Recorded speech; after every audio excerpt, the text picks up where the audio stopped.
Senador Panfilo Lacson, pinuntirya si Senate President Manny Villar kaugnay sa isiningit na 200 milyong piso sa 2008 national budget para sa C5 Extension Project. Hindi raw ito pamumulitika.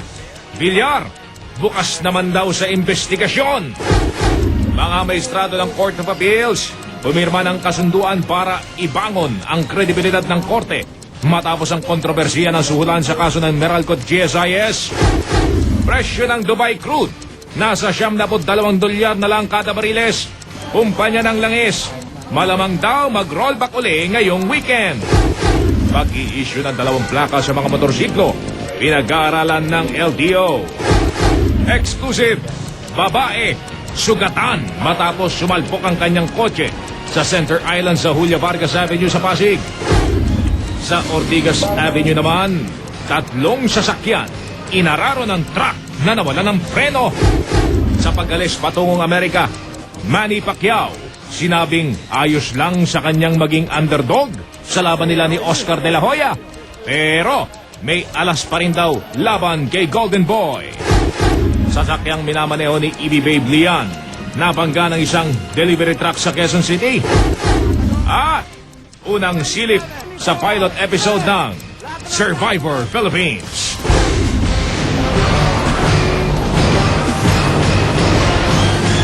Mula sa GMA Network Center, narito si Mel Chanco, Mike Enriquez. Ito ang 24 oras.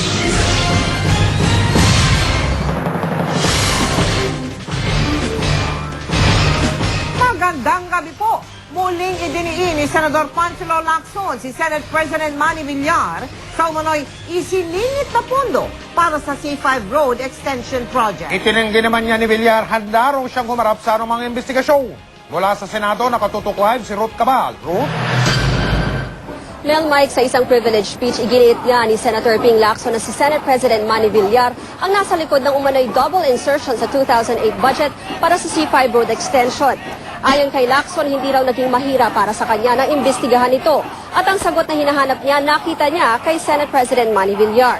Giit ni Lacson, di naman daw niya pinaratangan si Villar na binulsa ang 200 million pesos na pangalawang budget para sa nasabing proyekto. Pero nakakapagtaka daw kasi ang reaksyon ni Villar. But why did the leader of this chamber react so violently to the discovery of the double entry in the budget book of 2008? At sa sarili nating wika, kung sino ang unang pumiyok, siyang nangitlog. And he who is responsible for attempts to defraud our taxpayers by a sinister insertion of a second entry on projects already funded under the same budget book must stand by the side and spare this institution from shame and disgust of our constituents, the Filipino people. May isa pa nga daw na silip na double entry si Lacson, ang dalawang tig 50 million peso na budget para naman sa Aguinaldo Bridge sa Cavite. Sa kabuuan ayon kay Lacson, aabot sa 3.9 billion pesos ang congressional insertions sa 2008 budget.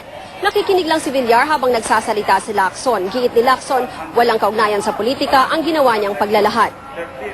This is not about presidential votes. This is not about politics. This is not about 2010. This is about corruption. Corruption committed right in this hall, involving one of us, plain and simple. Everybody, therefore, except that one among us, should be standing up to denounce and investigate this abominable act of corruption committed right under our noses during our budget deliberations. Everyone, except that one who abused our trust and goodwill as fellow senators. Be man enough to admit his indiscretion, then apologize to the taxpayers of this once great nation that put us all in this hall.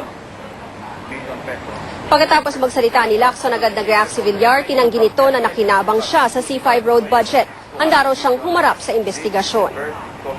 10 taong gulang pa lamang, nagtitinda na ako ng hipon.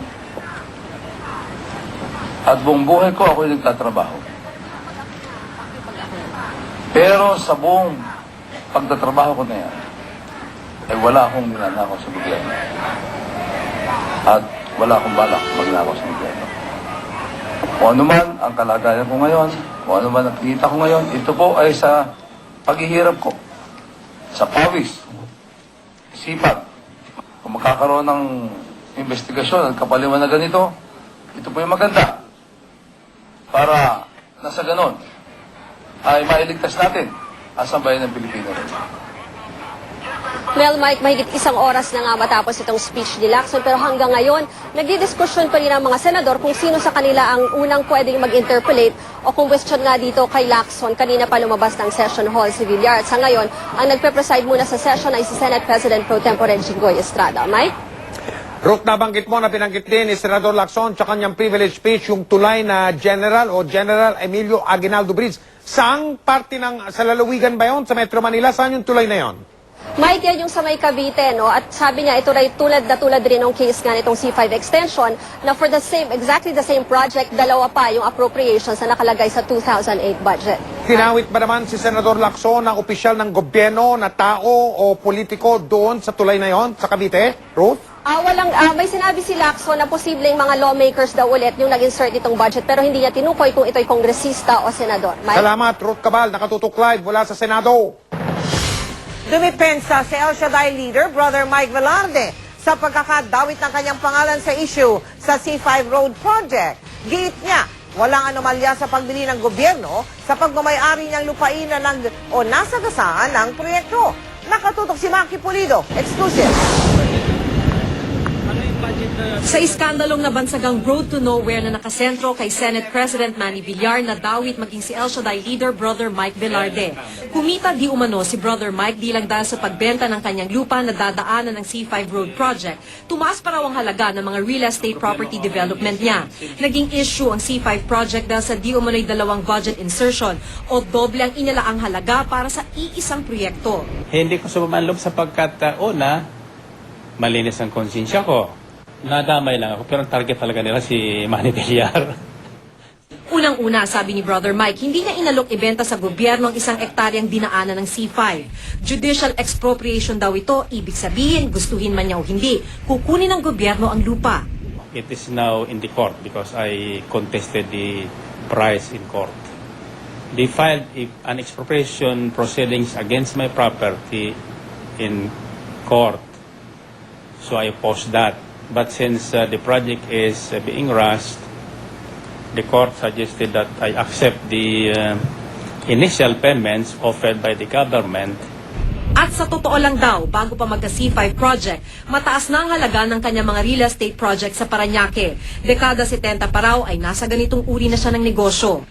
Multinational Minerals is my property development long before El Shaddai came into existence. Tingin pa ni Brother Mike, walang maanumalya sa kinikwestyong budget insertion. Pero hindi raw masama ang loob niya kay Senador Ping Lacson ang nagpaputok ng issue. Idinaan na lang ni Brother Mike sa biro ang motibo ng pagkakadawit sa kanya. Baka inisip lang nilang pwedeng mag-team up si Villar at si Velarde.